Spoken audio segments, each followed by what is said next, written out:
I'm Olivia Rosemouth, Cultural Events and Program Administrator at the Town of Lincoln Museum and Cultural Center, and I'm here in my home studio today to talk to you about giving back a gift to the birds. So what I'm going to show you how to make today is called the nesting station. So a nesting station is a place where you can provide your local birds soft and warm material to line their nests as they build them in the early spring.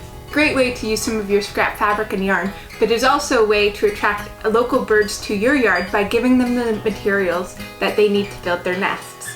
So today I'm going to show you how to build a nesting station by weaving willow, but if you don't have willow you can use grapevine, and if you don't have grapevine you can use something like a soft wire, but make sure with the soft wire that you take away all the sharp ends. You don't want to prick your feathered friends. So to make your willow woven nesting station, the first thing you're going to need is, of course, willow. So I've gone out to my willow tree, which is over in my yard, but there's so many willow trees in Niagara and Lincoln. They're absolutely everywhere.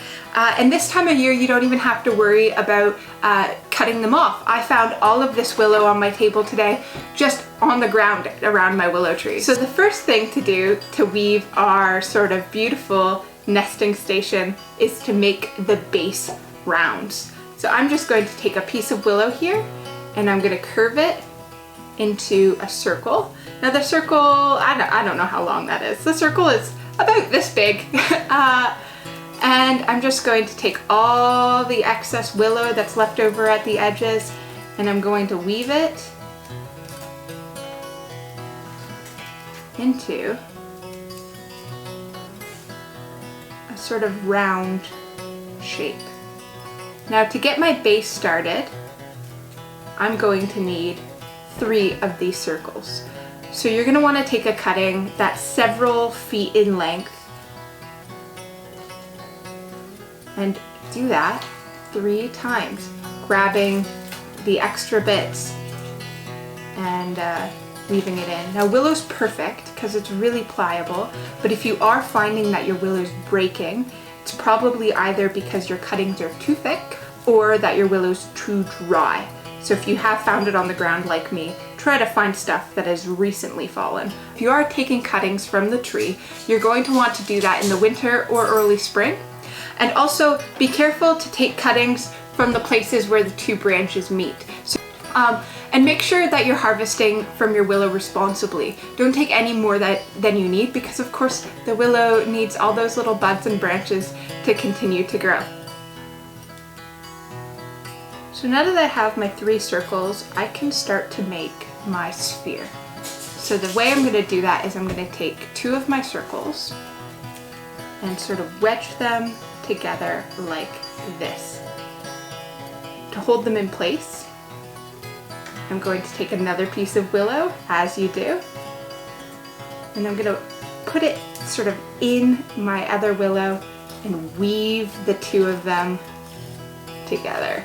So there's 2 sort of stuck together. Now we're taking our 3rd one and we're going to put it across the middle of these.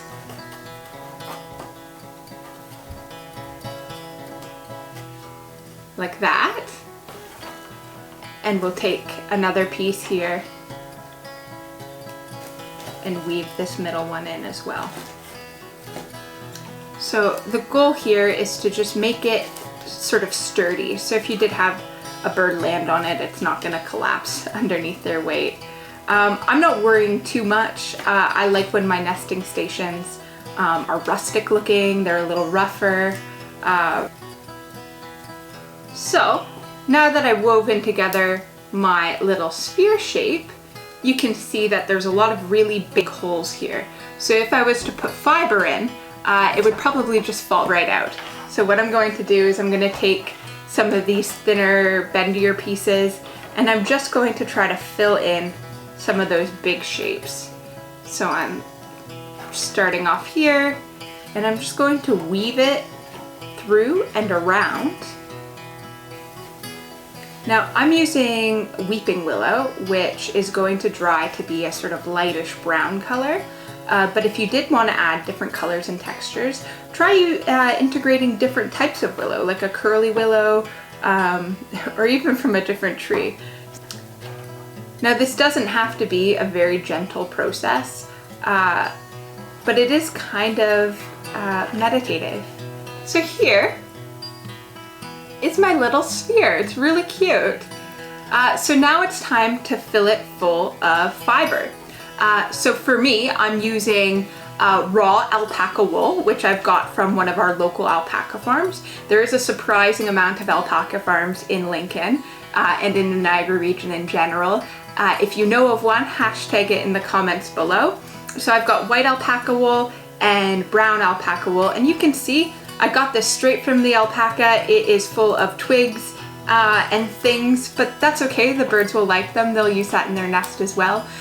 You could use dog hair. You could use little pieces of yarn or scraps of fabric, but what you do want to make sure is that none of the fibers are treated with pesticides or harsh chemicals or anything that might hurt the birds. So for example, you can use a dog hair, but I wouldn't recommend using your own hair because the residue from the hair products might hurt the birds. Additionally, things like dryer lint, which will have residue from laundry detergents, aren't something that you want to put in your nesting station. So think about what you would want to put in your bed and kind of go from there.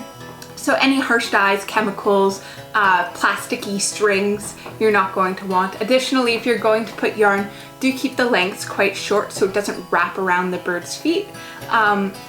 Safety first. If you're not sure about the fiber or soft material that you're using, just don't use it. If you have even a moment of hesitation, you're probably right, it's not good for the birds. But this raw alpaca will do just fine.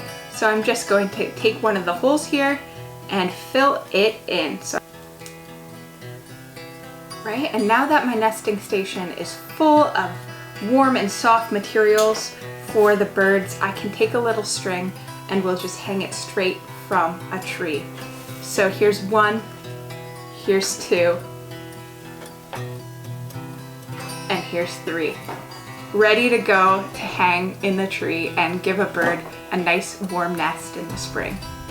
Thank you so much for coming to learn about nesting stations. Make sure you hashtag CultureLincolnON to show me how your nesting stations turn out. Thanks. Have a great afternoon.